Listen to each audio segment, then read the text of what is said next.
अब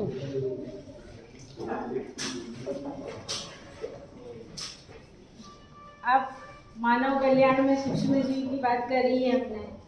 अब जैव उर्वरक क्या होते हैं? कार्बनिक खेती के विशिष्ट आयाम में हमने देखा था कि रासायनिक दवाइयों, रासायनिक कीटनाशकों, रासायनिक उर्वरकों का उपयोग नहीं होता है। जैविक खेती में जो भी यूज करेंगे हम, क्या रहेगा? जैविक ही रहेगा। तो फसल की उत्पादन क्षमता बढ़ाने के लिए क्या करते हैं अपन? जैव उर्वरकों का उपयोग करते हैं। तो हमारा जो प्रश्न है ये क्या है? नाइट्रोजन स्थिरीकरण करने वाले जैविक उर्वरक के रूप में किन सूक्ष्म जीवों का उपयोग हम करते हैं या हमें करना चाहिए, जिससे फसल की उत्पादन क्षमता और गुणवत्ता में वृद्धि हो? तो सबसे पहला हमने क्या लिखा है? राइजोबियम। दूसरा हमने क्या लिखा है? एजोटोबैक्टर। तीसरा लिखा है हमने साइनोबैक्टीरिया और चौथा लिखा है हमने एजोला। ठीक है। राइजोबियम के बारे में आप वर्षों से पढ़ रहे हो। क्या होता है? जब भी सहजीविता का उदाहरण आता है हम राइजोबियम का ही नाम लेते हैं। क्या करता है राइजोबियम? जितने भी फैमिली लेग्यूमिनेसी के पौधे होते हैं उनमें नाइट्रोजन स्थिरीकरण करने की क्षमता नहीं पाई जाती है। भले ही वायुमंडल में कितनी है? 78% नाइट्रोजन है, लेकिन ये दलहनी पौधे वो नाइट्रोजन नहीं ग्रहण कर पाते हैं। और ये जीवाणु कहाँ पाया जाता है? मिट्टी में। तो इस जीवाणु को रहने के लिए जगह चाहिए, और दलहनी पौधों, फैमिली लेग्यूमिनेसी कुल के पौधों को नाइट्रोजन चाहिए। तो ये क्या करता है? उनकी जड़ों में रहता है, और इनकी संख्या बढ़ने के कारण जड़ों के अंदर क्या होता है? ऐसी गांठें उत्पन्न हो जाती हैं। तो जीवाणु को रहने के लिए जगह मिल गई, और ये जीवाणु उस पौधे को क्या करेगा? वायुमंडलीय नाइट्रोजन को NO2 और NO3 नाइट्राइट और नाइट्रेट के रूप में स्थिरीकृत करके देता है। अब ये आपको मालूम है, फिर मैं क्यों बता रही हूँ। अब यहाँ हम जैव उर्वरक की बात कर रहे हैं, वो तो सहजीविता की बात हो गई। अब लेग्यूमिनेसी कुल के पौधे, हमको पता है कि राइजोबियम है और हमको पौधों को देना है दूसरी फसल को। तो क्या करते हैं अपन? फसल हमने ये ले ली, इसके बाद इसकी जो जड़ें हैं या इसका जो कृषि अवशेष है, कार्बनिक खेती में ये भी देखा है हमने कि एक फसल के अवशेष दूसरी फसल के लिए क्या करते हैं? उर्वरक का कार्य करेंगे। तो दलहनी पौधों के जो फसल के अवशेष हैं, फसल लेने के बाद वो हम खेत में ही छोड़ देंगे, तो वो धीरे धीरे सड़ेगा, गलेगा। तो उस अगली फसल के लिए वो क्या करेगा? एक फर्टिलाइजर के रूप में कार्य कर रहा है, और चूंकि सूक्ष्म जीवों से प्राप्त हो रहा है इसलिए ये क्या कहलाएगा? जैव उर्वरक। क्लियर है?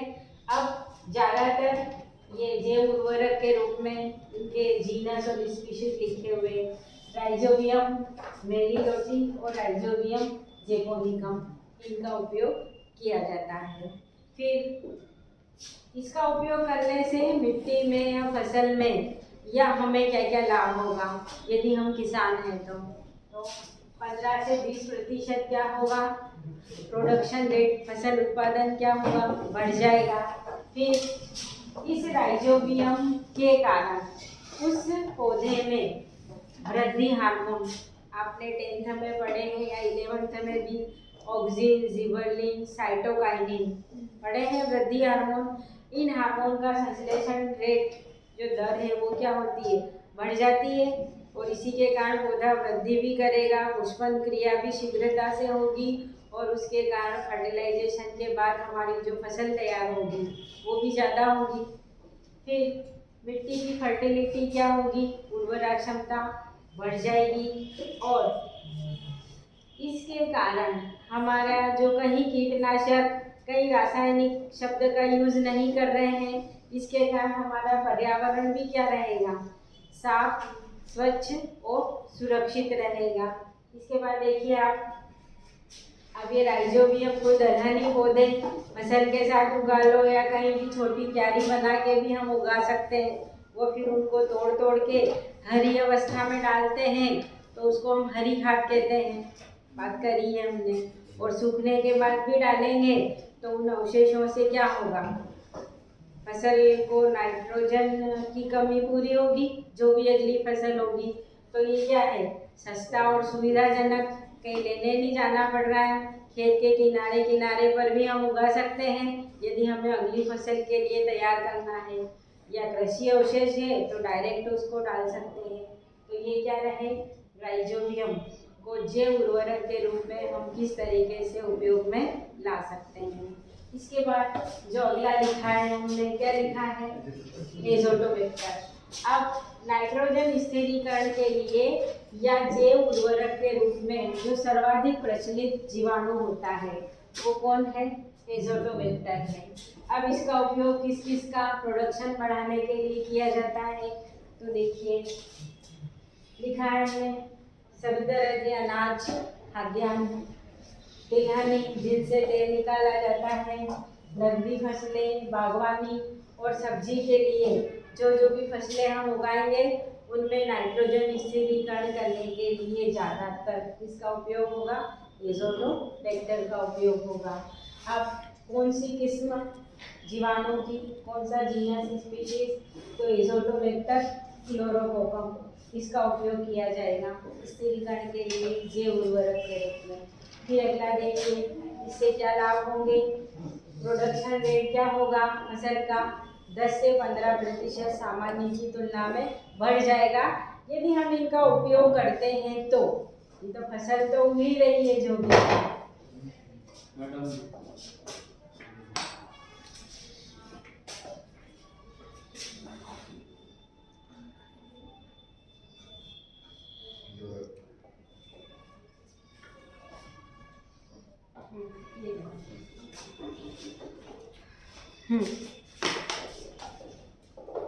फिर अब ये जो बैक्टीरिया है, ये दोनों लिखे हैं मैंने, फ्यूजेरियम और अल्टरनेरिया, क्या होते हैं ये, फंगस।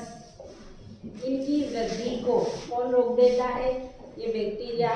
तो हमारी फसल के ऊपर इस अल्टरनेरिया या फ्यूजेरियम के द्वारा कोई रोग उत्पन्न हो रहा होगा तो ये क्या करता है, उनको नष्ट कर देता है, ठीक है। और वैसे भी हमने पढ़ा है एक सूक्ष्म जीव द्वारा कुछ पदार्थ उत्पन्न होते हैं जो दूसरे सूक्ष्म जीव को नष्ट कर देते हैं, तो ये भी एक सूक्ष्म जीव है और ये दूसरे सूक्ष्म जीव कवकों की वृद्धि को रोक देता है। जिस भी कारण जो भी पदार्थ उत्पन्न होता होगा, जो भी एंजाइम उत्पन्न होते होंगे, फिर इस एजोटोबैक्टर के कारण क्या होता है, जो हम अगली फसल उगा रहे हैं उसके बीज बोते हैं तो उन बीजों में क्या होता है, शीघ्रता से अंकुरण होता है। तो ये इसके फायदे हो गए एजोटोबैक्टर के, ठीक है। इसके बाद अगला लिखा हमने क्या, साइनोबैक्टीरिया। कहाँ पाया जाता है साइनोबैक्टीरिया, जनरली धान के खेतों में रहता है। और इसका एक और नाम क्या है, नीलहरित शैवाल, ब्लू ग्रीन एल्गी। अब इसके अंदर क्या होता है, जड़ें तो इनमें होती नहीं है लेकिन छोटी छोटी रचनाएं पाई जाती है।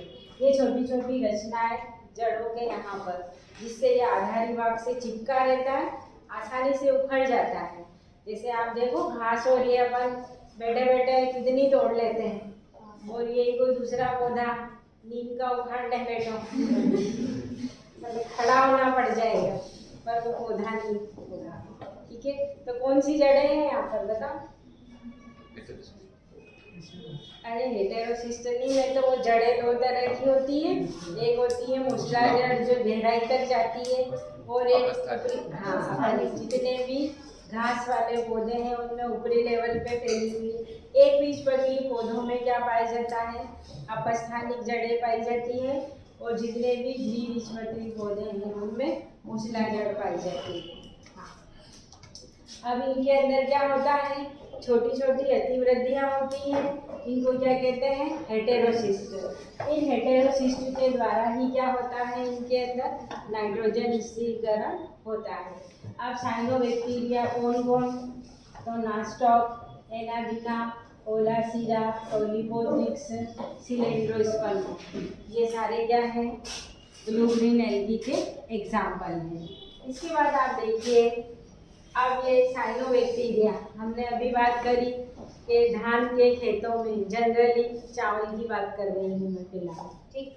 चावल को कहाँ उगाते हैं, पानी में। उस पानी के अंदर पौधे के नीचे की तरफ क्या होता है, पर्याप्त मात्रा में क्या होते हैं, साइनोबैक्टीरिया होते हैं, ठीक है।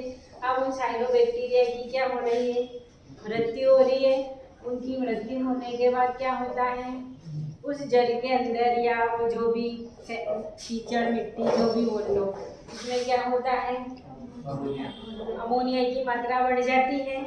और ये जो बैक्टीरिया है, ये अमोनिया को काय में कन्वर्ट कर देता है, NO3 में, नाइट्रेट में कन्वर्ट कर देता है।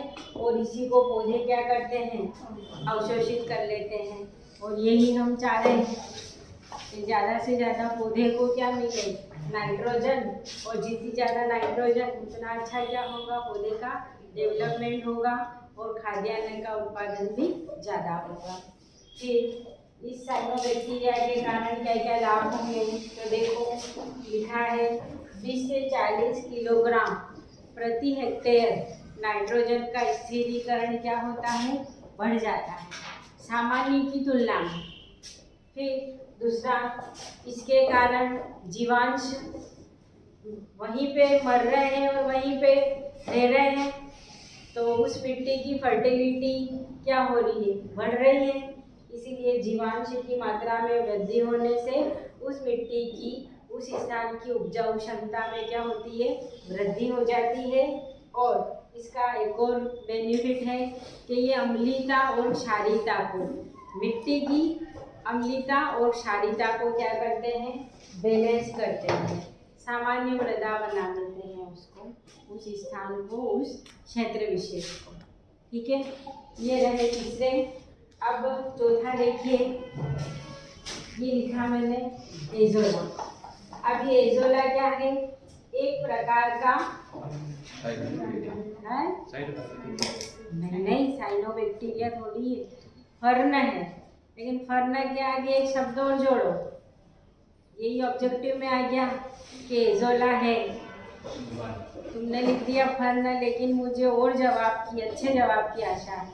जलीय फर्न, एजोला क्या है, एक जलीय फर्न है और ये साइनोबैक्टीरिया के साथ पाया जाता है। जैसे अपना एसोसिएशन है कि नहीं, लाइकेन में शैवाल और कवक साथ साथ पाए जाते हैं, इसी तरह जब एजोला इसके साथ, साइनोबैक्टीरिया के साथ पाया जाता है, तो उस संबंध को, उस एसोसिएशन को क्या कहा जाता है, एनाबिना एजोली कहा जाता है। और जहाँ साइनोबैक्टीरिया है वहाँ तो अपने आप में ही देखा हमने कि मिट्टी में जीवांश और नाइट्रोजन स्थिरीकरण 20 से 40 किलोग्राम पर हेक्टेयर बढ़ेगा। और उसके साथ एक और सहजीवी यानी और साइनोबैक्टीरिया को भी लाभ पहुँचाने वाला कोई फर्न जुड़ा है, तो ये एसोसिएशन मिलकर तो मिट्टी की फर्टिलिटी और अच्छी बढ़ाएगा, ठीक है। और लिखा है कि मिट्टी के भौतिक गुणों में क्या करेगा, ये सुधार करेगा।